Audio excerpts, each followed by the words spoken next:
ஆண்டவன் இல்லா உலகம் எது? ஆசைகள் இல்லா இதயம் எது?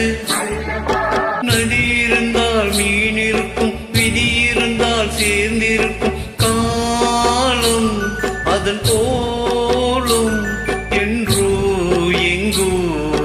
ஆண்டவன் இல்லா உலகம் எது?